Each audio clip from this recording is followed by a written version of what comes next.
Dear students, welcome again. In this video session, I am gonna teach you two important structure that we use in our day-to-day conversation. Today's first English structure is get goosebumps. Get goosebumps. Dear students, इसको हम हिंदी में बोलते हैं रोंगटे खड़े होना. जब कोई हम डरावना सीन देखते हैं या सर्दी के अंदर हम बाहर घूमने जाते हैं तो हमारे जो स्किन होती है उस पर जो छोटे छोटे बाल होते हैं वो खड़े हो जाते हैं, तो वो डर की वजह से भी हो जाते हैं और वो मौसम में चेंज की वजह से भी होते हैं, तो उनको हम गेट गूज बम्प्स बोलते हैं. छोटे छोटे रोएं से खड़े हो जाना, छोटे छोटे दाने बन जाना स्किन पे, उसको हम बोलते हैं gate goose bumps.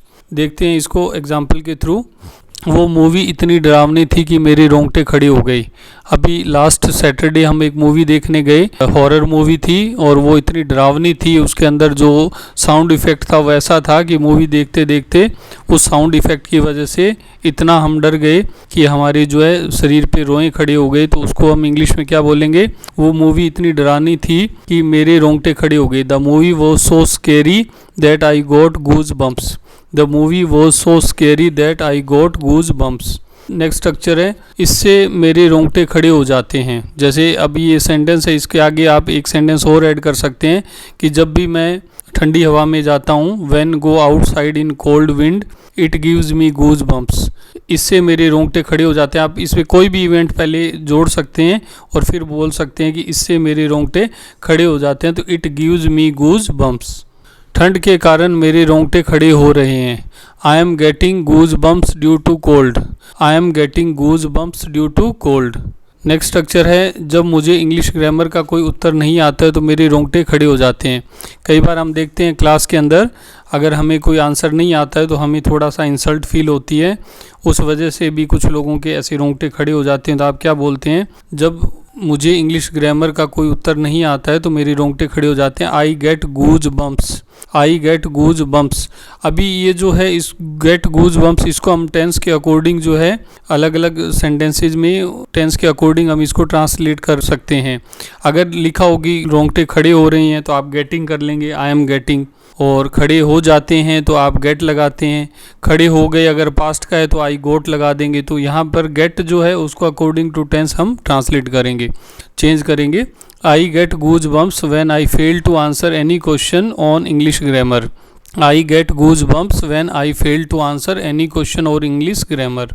Next sentence है बरसात की आवाज़ ने ही मुझे ठंडा कर दिया और मेरे रोंगटे खड़े हो गए. जैसे सर्दी के टाइम में बाहर घर के बाहर बारिश हो रही है तो बरसात की आवाज़ से ही हम जो है शरीर में फील करने लगते हैं. तो इसको हम इंग्लिश में ट्रांसलेट करते हैं the sound of the rain. यानी बरसात की आवाज़ ने मेड मी कोल्ड, मुझे ठंडा कर दिया. And brought up goose bumps. And brought up goose bumps और मेरे रोंगटे खड़े हो गए. आप इसको ऐसे भी बोल सकते हैं the sound of the rain made me cold and I got goose bumps. और मेरे रोंगटे खड़े हो गए. I got my goose bumps. कुछ लोग जब पहाड़ के शीर्ष से घाटी को देखते हैं या गूंज की आवाज़ सुनते हैं तो उनके रोंगटे खड़े हो जाते हैं. जब हम कभी हिल स्टेशन पे घूमने जाएं और हम पहाड़ के बिल्कुल टॉप पे खड़े हैं, वहाँ से नीचे गहराई में घाटी देखते हैं, वैली देखते हैं, तो उतनी गहराई देख करके हमारे शरीर में सिरन सी पैदा हो जाती है. या वहाँ हम ज़ोर से बोलते हैं तो उसकी जो आवाज़ सुनाई देती है रिफ्लेक्ट होकर बार बार इको हमें सुनाई देती है, तो उसकी वजह से भी कुछ लोगों के जो है रोंगटे खड़े हो जाते हैं. तो some people get goose bumps when they hear a symphony or behold the valley from the top of a mountain. Some people get goosebumps when they hear a symphony यानी गूंज की आवाज़ सुनते हैं, और behold देखना होता है, the valley from the top of a mountain. और जब वो माउंटेन को टॉप से देखते हैं तो उसकी वजह से उनके रोंगटे खड़े हो जाते हैं. नेक्स्ट स्ट्रक्चर है जॉन ने एक डरावनी कहानी सुनाई और सभी के रोंगटे खड़े हो गए. John told us a horror story and everyone gets goose bumps. John told us a horror story and everyone gets goose bumps. निर्दोष जानवरों को मारने के विचार मात्र से ही मेरे रोंगटे खड़े हो जाते हैं. कुछ लोग जो है जानवरों को मार देते हैं तो उस सोच मात्र से ही मेरे रोंगटे खड़े हो जाते हैं. The very thought of killing innocent animals. The very thought of killing innocent animals makes my goose bumps. The very thought of killing innocent animals makes my goose bumps. Next structure है कोई तुमसे सीखे। कई बार हम बातों बातों में इस तरह से बोल देते हैं कि कोई बहाने बनाने तो तुमसे सीखे। जैसे कोई व्यक्ति है रोज़ नए नए बहाने बनाता है तो हम कहते हैं कि कोई बहाने बनाना तो तुमसे सीखे। डियर स्टूडेंट्स, इस तरह की जो फ्रेज है उसको हम कोई तुमसे सीखे उसको हम बोल सकते हैं you can teach very well. इसको हम इंग्लिश में बोलते हैं you can teach very well.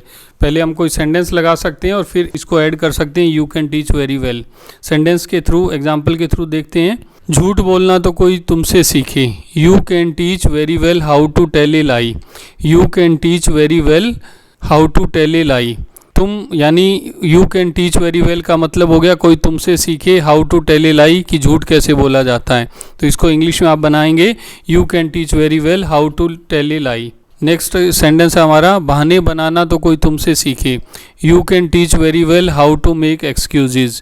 You can teach very well how to make excuses.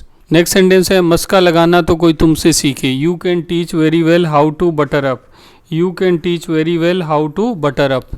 तुम एक नंबर के बहानेबाज हो। बहाने बनाना तो कोई तुमसे सीखे। यू आर ए प्रिटेंडर भी बहानेबाज को बोलते हैं। You are a pretendent of first order.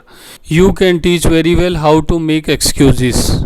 You are a pretender of first order. You can teach very well how to make excuses. Next sentence है तुम एक नंबर के रसोइये हो, यानी एक नंबर का कुक होना। कोई सरसों का साग बनाना तो तुमसे सीखे। सरसों का साग होता है मस्टर्ड ग्रीन बोलते हैं। तो तुम एक नंबर के रसोइये हो। You are a cook of the first order. You are a cook of first order. You can teach well how to cook mustard green. You can teach well how to cook mustard green. Next sentence है तुम एक number के driver हो। भीड़ भाड़ में car चलाना तो कोई तुमसे सीखे। You are a driver of first order. You are a driver of first order मतलब तुम एक नंबर के ड्राइवर हो। अब भीड़ भाड़ में कार चलाना कोई तुमसे सीखे। You can teach very well how to drive a car in crowd. You can teach very well how to drive a car in a crowd. Complete sentence हो गया you are a driver of first order. You can teach well how to drive a car in crowd. Next sentence है सीमित साधनों से घर चलाना कोई तुमसे सीखे। जैसे कोई हाउसवाइफ है, उसके पास जो सोर्स ऑफ इनकम है वो बिल्कुल लिमिटेड है, लेकिन वो फिर भी वो घर के खर्चों को अच्छे तरीके से मैनेज कर लेती हैं। तो हम बोलते हैं कि सीमित संसाधनों से घर चलाना कोई तुमसे सीखे। तो she can teach very well how to manage household expenses with limited sources. She can teach very well how to manage household expenses with limited sources. Dear students, ये हमारे सेंटेंसेज हैं। इन sentences को हम अपनी language के अंदर use कर सकते हैं। और ये जो आज मैंने आपको दो सेंटेंसेज बताए, जैसे रोंगटे खड़े होना और कोई तुमसे सीखे, ये दोनों ही सेंटेंसेज जो हैं हम अपनी लैंग्वेज के अंदर बहुत ज़्यादा यूज़ करते हैं। आई होप आपको वीडियो पसंद आया होगा। तो आप इसको अपने फ्रेंड्स में शेयर करें ताकि वो भी अपनी लैंग्वेज को इम्प्रूव कर सकें और आप आपस के अंदर इन स्ट्रक्चर्स को यूज़ कर सकें और अपनी लैंग्वेज को इम्प्रेसिव बना सकें। Thanks for watching.